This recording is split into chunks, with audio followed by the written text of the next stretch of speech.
So I just thought I'd come in and do a video for this channel. But this is just kind of a talky video, and since this is for this channel, you know, it's just what's on my mind. And you know, I've always been told by friends and family that I'm an open book, and sometimes with a lot of people that is an insult. They don't like that I'm a very open person and very honest. And it's funny how people say, I just want honesty, and then they tend to run away from you when you're super honest with them. They really don't want it. They want you to be honest in the way that they want you to say what they want to hear. That's not really even the subject of this video. I thought I would come and talk about, I always say come in. I feel like I'm coming into your house, and it's just a habit I've had since I started vlogging on YouTube or doing my videos. So I don't think I'll be able to break that habit. But anyway, so dating. I have actually tried to, I guess, make an attempt to do that here lately. I'm back on the dating websites, and I know my friends on Facebook that saw the fiasco like 6-7 months ago, or like their eyes are rolling every which way in their head. But I am more cautious. I learned a very hard lesson with that last date that I went on, because the guy was a horrible human being. But anyway, I learned right off, as soon as they start talking about, well, my car's messed up, could you come and pick me up and I'll get you next time, or why don't you come to my house and hang out, I had to work late and I haven't had a shower yet and I'd like to get this and that done. I'm very gullible sometimes, and I have learned very hard lessons from all of that. And the fact is that I actually completely hate online dating. I hate it so bad. But I'm not a drinker.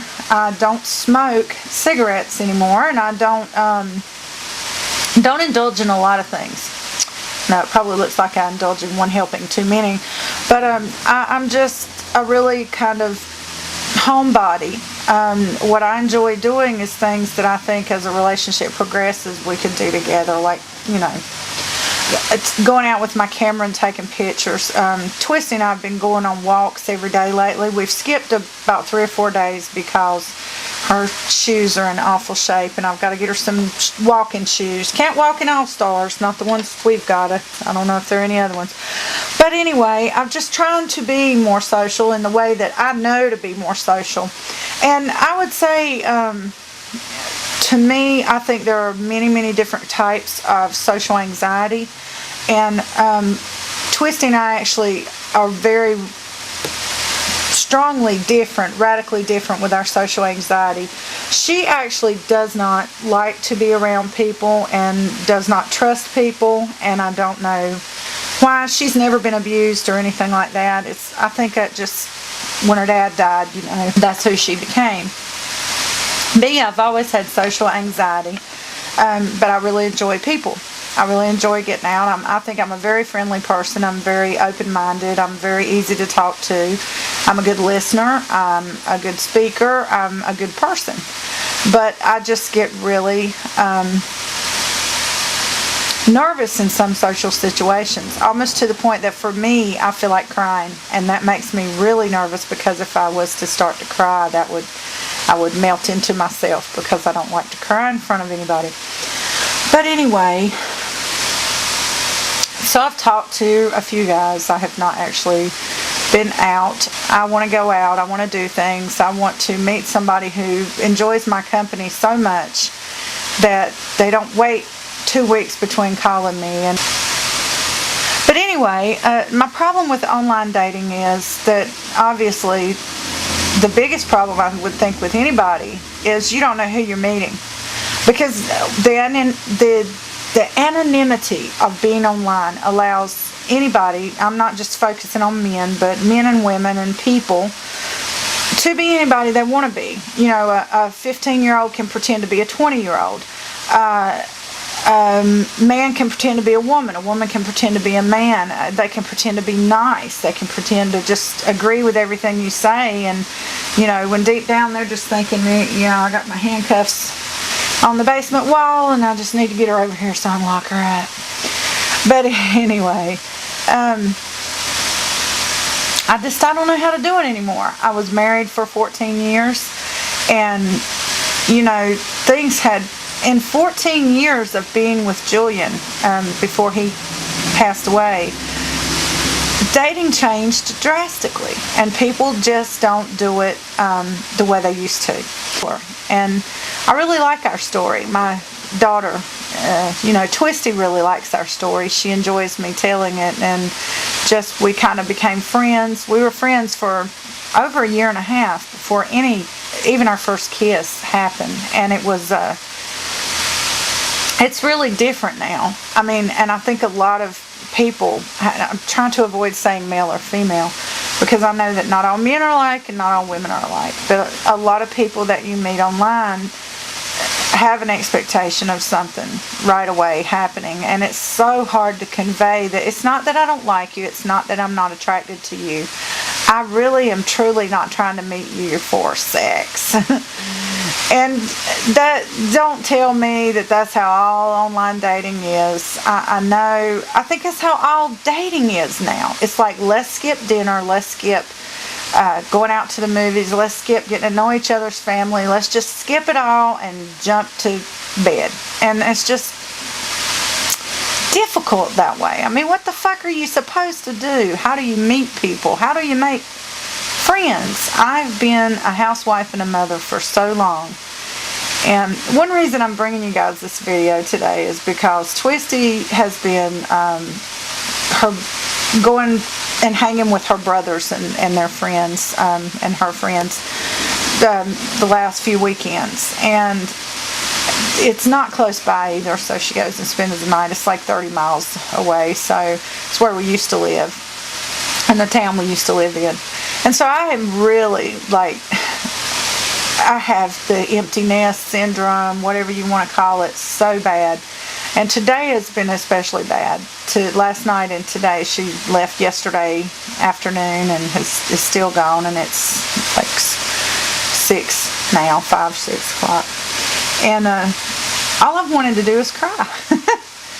I mean, it is so lonely. I can't think of one person I can call and talk to or go and hang out with, especially since all my family is more over there where Twisty and the boys are, and car's on empty, so I have to stay around here, and there's not really anything I want to do alone. I went and dried clothes at the laundromat earlier, and I felt just like crying. I just couldn't get out of there soon enough. So it's really difficult at being 45, and there's so many changes happening in my life. The nest is about to be completely empty, premenopausal, and wanting to date and go out and actually have a decent date. I'm so fucking sick of having to fight off the octopus hands. Men don't believe in real dates anymore. I don't know where all the real men are hiding, but they're not on any of those dating websites. I did talk to a nice guy this morning, and I broke my golden rule, but I kind of got to thinking, it makes sense. If they ask for your phone number, they're not trying to get in your business. It's just the way things are done. If you met somebody at a party, you would give them your number if you liked them. And so I gave him my number, and we talked for a little while. And I may have just bored him batshit crazy, because he said, I'll call you right back, I gotta go, and then he just didn't call back. Yeah, so many things going on, and I have been so depressed and so sad lately, and I'm sorry for that, but that's just how it is. It's so hard to watch your kids grow up, and it's like having to rethink your whole life, and now I don't even have him here. That was the plus of it. I thought, well, someday the kids will be grown and we'll be able to do things together, and it'll be so sweet. And we enjoyed being together. We actually did. We just like to do things together. We had gotten into a habit since he worked out of state so much. When he was home, we would have a date night. And we were always the type of parents who, we loved having our kids with us. We wanted to take them with us. We didn't want to leave them out of anything. If we went out to dinner, we took them. If we were going to a movie, we took them. We saw what they wanted to see, because we were parents first. And, Julian said one time, after he had spent almost 6 months away from home, he said we need to have our time together, and so we would go out once a week to just be Julian and Renee, not mommy and daddy. We'd go out to dinner, we'd go see a movie together, and we enjoyed that. And now it's like, I can't even look forward to that, because Twisty's growing up, she's 16, and as much as she says, I'm not leaving you, Mom, I don't want to go anywhere without you, that's what she's doing, and I understand she's growing up, but it's just really hard. So, yeah. Just kind of want to open up the discussion, see if you guys want to talk about that. Any of you empty nesters out there, how did you handle it? And if you were widowed right before the nest started emptying out, how did you handle that?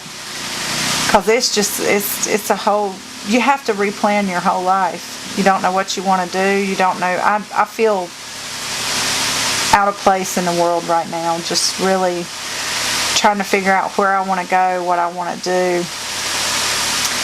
And dating is one of the things that I really, really want to do. I want to meet nice guys or a nice guy and go out. And I know the first one's not going to be the one, but a real date would actually be incredibly awesome. Instead of these, I have been tricked so many times, and I was talking to a guy the other day, and he tried to trick me with that, I don't have a car, but you can come see me anytime. And I just